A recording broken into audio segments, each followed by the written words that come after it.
Greetings. Today I'm going to talk about what is philosophy.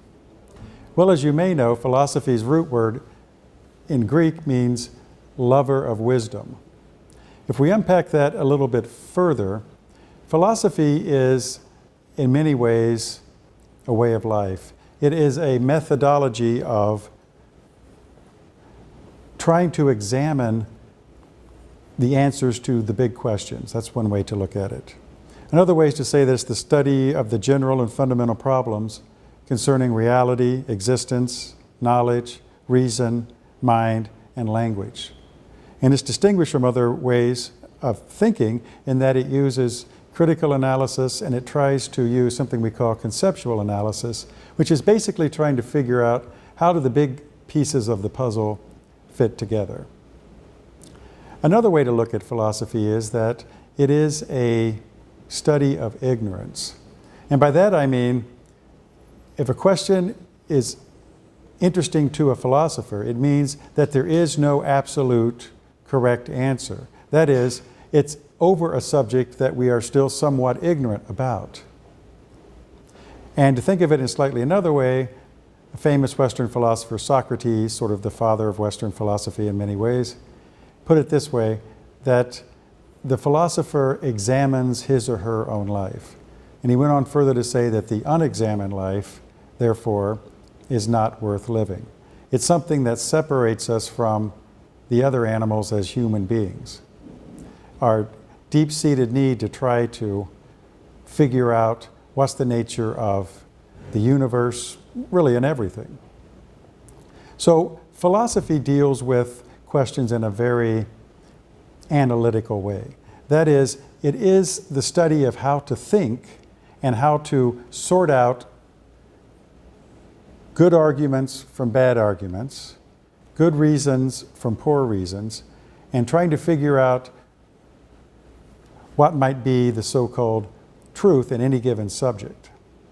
Well, one interesting thing to note is that many of your professors who have a PhD literally means Doctor of Philosophy. But it turns out that, although I'm a doctor of philosophy as well, my discipline is philosophy. Your chemistry teacher, Doctor of Philosophy in chemistry. Your mathematics teacher would be a Doctor of Philosophy in mathematics. And there's a reason for this, because back in ancient times, and by that I mean even before ancient Greece really, even before Socrates, Plato, and Aristotle, the Greeks figured out that philosophy was about trying to be academically inclined really in all ways. So to be a philosopher was to be learned in mathematics, to be learned in science, to be learned in the language arts, etc. So another way to think about philosophy is that philosophy is a discipline generator. It wasn't until we started to understand basic answers to mathematical problems that the field of mathematics was formed. Before, all mathematicians were natural philosophers. It wasn't until we began to really understand the scientific method and define what science is and how it is empirically based that physics departments, for example, started to emerge in academia. Isaac Newton called himself a philosopher, as did Galileo, because the disciplines of physics itself did not exist. Again, it was only through philosophical analysis that we answered certain questions that this particular discipline emerged. Even into the 20th century, when you think of Sigmund Freud and other so-called psychologists, Freud being a medical doctor, the field of psychiatry did not really exist. So it was only through the developments in the 20th century that departments of psychology start to emerge across the country and across the world. More recently, into the 1980s, the study of language and what language is and how it expresses ideas, how it relates to our consciousness and what sort of a thing it is and what it should do, indeed did not exist until the late 80s and early 90s. And even now, if you were to go to the website of major universities, you would see that their linguistic departments are mostly populated with professors of philosophy.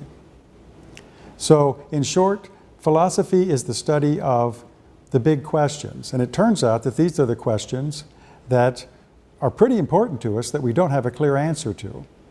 They are questions over which reasonable people disagree. Is there a God? Do I have a soul? Is there an afterlife?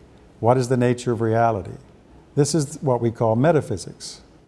Another fundamental question is, how do I behave? Is something right as opposed to wrong? How should I treat my fellow human beings? What should my basic, most fundamental ground rules of behavior be? We would call this ethics.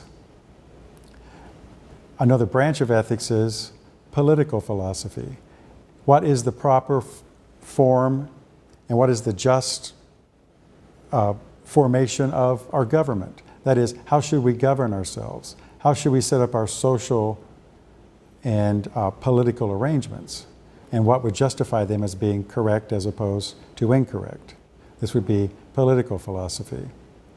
Also, the study of language and argument, trying to figure out, apply mathematical precision to language and argument, would be the study of logic. And of course, it also involves the philosophies of. So for example, there's the philosophy of science, questioning exactly what features of the scientific method should we accept and why. How far can we trust inference as a knowledge providing tool? Also, there's epistemology, the study of truth and knowledge. What counts as something being a justified true belief? How do we know that we know, if you know what I mean? So I hope that you'll find that the study of philosophy is the study of ideas and is the fundamental questions of life that we humans are interested in and that we are on a constant quest trying to answer. So our study of philosophy, I hope that you will find both enlightening, although it will be at times frustrating, but ultimately helping you to become a deeper thinker and a critical thinker. And we now see that critical thinking and using critical analysis applied is a specific way of viewing the world and helping you make informed judgments about life, the universe, and your place in it. Put positively, critical thinkers are said to experience a better, more fulfilled, and informed life.